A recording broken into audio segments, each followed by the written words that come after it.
ఆంధ్రప్రదేశ్లో మొన్న జరిగినటువంటి సార్వత్రిక ఎన్నికల్లో ఆ సర్వే సంస్థల అధినేతలను నమ్మి జగన్మోహన్ రెడ్డి, భారతిరెడ్డి మోసపోయారు అంటూ ఒక వార్త సోషల్ మీడియా వేదికగా చక్కర్లు కొడుతున్న నేపథ్యంలో అసలు ఏ సర్వే సంస్థలను నమ్మి జగన్మోహన్ రెడ్డి, భారతిరెడ్డి ఓడిపోయారు అనేది మనం విశ్లేషణ చేసుకునే ప్రయత్నం చేద్దాం. ప్రస్తుతం మనతో పాటు ఉన్నారు ప్రముఖ రాజకీయ విశ్లేషకులు కిలారు నాగార్జున గారు. సార్తో మాట్లాడదు. సార్ నమస్తే అండి. నమస్తే. ఆంధ్రప్రదేశ్లో మొన్న జరిగినటువంటి సార్వత్రిక ఎన్నికల్లో కొన్ని సర్వే సంస్థల అధినేతలను నమ్మి జగన్మోహన్ రెడ్డి గారు, భారతిరెడ్డి గారు మోసపోయారు అంటూ ఒక వార్త ఇప్పుడు సోషల్ మీడియాలో చక్కర్లు కొడుతూ ఉంది. ఇంతకీ ఏ సర్వే సంస్థల అధినేతలను నమ్మి జగన్మోహన్ రెడ్డి, భారతిరెడ్డి మోసపోయారు అంటే ఏం చెప్తారు? సర్వే సంస్థల్ని నమ్మి మోసపోవటం అనేది పక్కన పెడితే, మీరు ప్రశాంత్ కిషోర్ అనేటువంటి వ్యక్తితో ఐపాక్ అనేటువంటి ఒక సంస్థతోటి మీ ప్రస్థానం మొదలుపెట్టారు. అవును. దాంతో 2019లో మీరు అధికారంలోకి వచ్చారు. సరే, కొన్ని కారణాల మూలాన మీరు అధికారంలోకి వచ్చిన తర్వాత ప్రశాంత్ కిషోర్ అనేటువంటి వ్యక్తి రాజకీయాల్లోకి వెళ్తూ తప్పుకొని వెళ్ళిపోయారు. కానీ మీరు ఏ అడుగు వేయాలన్నా, ఏ నిర్ణయం తీసుకోవాలన్నా, ఏ పని చేయాలన్నా ఎవరి ఆదేశాలు పాటించారు? మీరు ఎవరి సూచనలు పాటించారు? ఐపాక్ సూచనలే పాటించారు. అవును. మీ ఎమ్మెల్యేలు చెప్తున్నా, మీ ఎంపీలు చెప్తున్నా, మీ స్థానిక నాయకులు చెప్తున్నా దీని మూలాన ఇబ్బంది వస్తుందన్నా కూడా వాళ్ళందరినీ పక్కన పెట్టి మీరు ఐపాక్ అనేటువంటి ఒక బ్రహ్మ పదార్థాన్ని తీసుకొచ్చి ఇదే మమ్మల్ని గెలిపిస్తుంది అనేటువంటి ఒక బ్లైండ్ ఫెయిత్ తోటి మీరు వెళ్ళారు. మీరు వెళ్ళిన తర్వాత ఏ సర్వే సంస్థలు మీరు బ్లేమ్ చేస్తారు? తర్వాత ఎలక్షన్ అయిపోయిన తర్వాత మీరు ఫారెన్ టూర్ వెళ్తూ, లండన్ వెళ్తూ మీరేం చెప్పారు?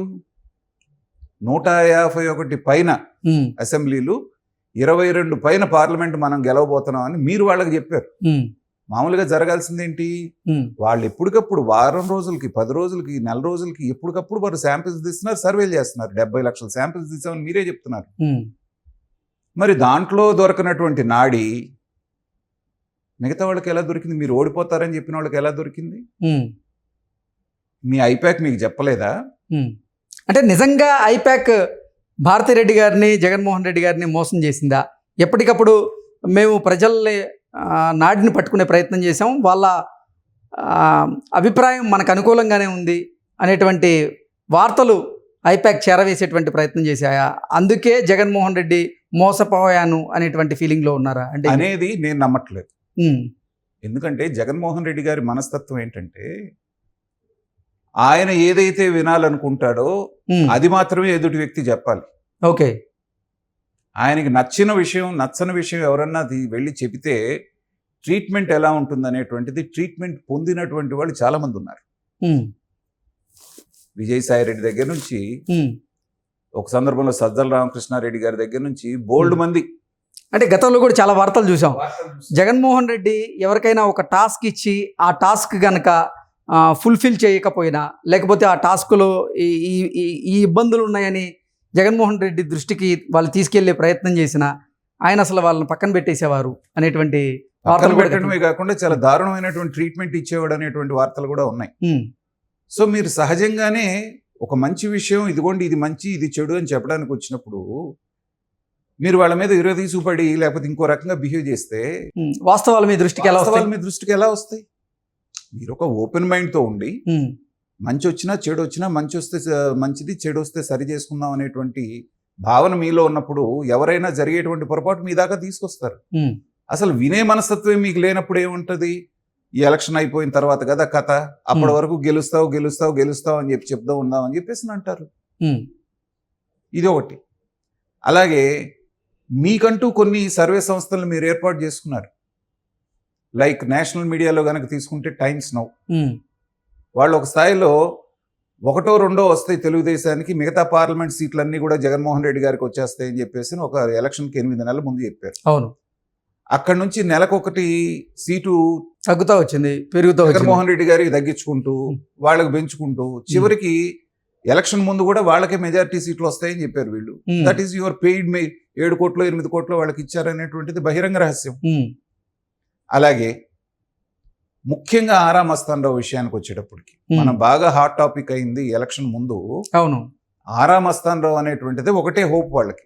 ఆత్మసాక్షి మిగతావి వీటిని వాళ్ళు నమ్మలేదు కానీ ఆరా మస్తానరావుని మాత్రం బలంగా నమ్మారు. ఏదో జరిగింది, ఏదో చేశారన్న. మరి ఎంత దారుణంగా అంత రెప్యుటేషన్ ఉన్నటువంటి మస్తానరావు ఇవాళ దుమ్ములో ధూళిలో కలిసిపోయారు. ఆయన 12-13 సంవత్సరాలు బిల్డ్ చేసుకున్నటువంటి క్రెడిబిలిటీ అంతా నీ మూలాన ఒక దెబ్బలో పోయింది. సో తప్పు ఎక్కడ జరుగుతుందంటే అధినేత కానీ నాయకుడు కానీ తనకి నచ్చింది మాత్రమే వింటాను, నచ్చంది నేను వినను అన్నప్పుడు తప్పుడు సర్వేలే నీ దగ్గరికి వస్తాయి. ఓకే. కాబట్టి ఏ సర్వే సంస్థ నన్ను మోసం చేసిందని నువ్వు ఎవరిని నిందించాల్సిన పని లేదు. ఏదన్నా నిందించుకోవాలంటే నిన్ను నువ్వు నిందించుకో. ఎందుకంటే వైఎస్ఆర్సీపీ ఘోర ఓటమి తర్వాత కూడా వైఎస్ఆర్సీపీకి చెందినటువంటి కొంతమంది అభ్యర్థులు ఒక్కొక్కరుగా బయటకు వస్తూ ఐపాక్ మీద కొంతమంది విమర్శలు చేస్తూ ఉన్నారు. ఐపాక్ వల్లే సార్వత్రిక ఎన్నికల్లో మేము ఓడిపోవాల్సి వచ్చింది అంటూ కొంతమంది చెప్తూ ఉంటే, మరి కొంతమంది అసలు వాలంటీర్ల వ్యవస్థ వల్లే మేము ఓడిపోయాం, వాలంటీర్ల వ్యవస్థ వల్ల మాకు ప్రజలకి మధ్య ఉన్నటువంటి ఆ బంధానికి మధ్య గ్యాప్ వచ్చింది అంటూ కొంతమంది చెప్తూ ఉన్నారు. జగన్మోహన్ రెడ్డి కోటరీ వల్ల ఓడిపోయామని కొంతమంది చెప్తూ ఉన్నారు. అలాగే సజ్జల రామకృష్ణారెడ్డి వల్ల ఓడిపోయామంటూ కొంతమంది చెప్తూ ఉన్నారు. అంటే ఓటమి తర్వాత ఏంటంటే ఆ ఓటమిని వేరే వాళ్ళ మీద రుద్దేటువంటి ప్రయత్నం ఎందుకు జరుగుతోంది అంటే ఏం చెప్తారు? సో ఇప్పుడు ఈ సజ్జల రామకృష్ణారెడ్డి గారు కానీ, ఐపాక్ కానీ, లేకపోతే వాలంటరీ వ్యవస్థ కానీ, మీరు చెప్పిన ఇంకోటి కానీ, వీటన్నిటిని తీసుకొచ్చిన వ్యక్తి ఎవరు? వీటన్నిటిని తీసుకొచ్చి వాళ్ళకి అపరిమితమైనటువంటి పవర్స్ ఇచ్చినటువంటి వ్యక్తి ఎవరు? Party superior. కాబట్టి నిందించాలంటే ఎవరిని నిందించాలి? జగన్మోహన్ రెడ్డి గారు. మళ్ళీ అన్ని వేళ్ళు నీ వంకే చూపిస్తాయి. నువ్వు సరైనడు అయితే వీళ్ళు ఎందుకు మోసం చేస్తారు? కొంతమంది అది కూడా ప్రయత్నం చేశారు. జగన్మోహన్ రెడ్డి బయటికి వచ్చినటువంటి వాళ్ళల్లో 100లో 80% మంది డైరెక్ట్ గా జగన్మోహన్ రెడ్డి గారి మొహం మీదే నువ్వు జనాన్ని కలవకపోవటం మూలనే మునిగిపోయాము, నువ్వు ఎమ్మెల్యేలని ఎంపీలని పట్టించుకోలేదు కాబట్టే మునిగిపోయాము, వాలంటరీ వ్యవస్థను తీసుకొచ్చి స్థానిక నాయకులకి సర్పంచులకి వాళ్ళకి అధికారం లేకుండా పరపతి లేకుండా చేసావు కాబట్టి ఓడిపోయాము, అందుకే కార్యకర్తలు ఎవరు పార్టీకి పని చేయలేదని క్లియర్గా చెప్తున్నారు.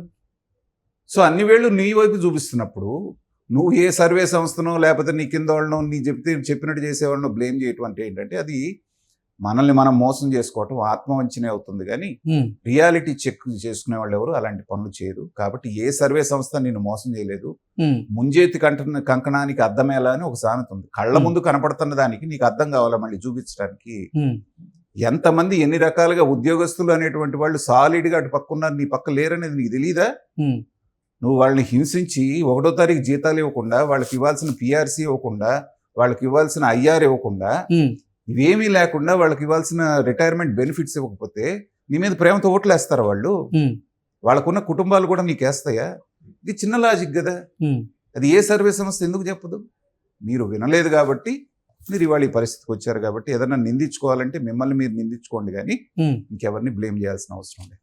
Okay sir, thank you so much.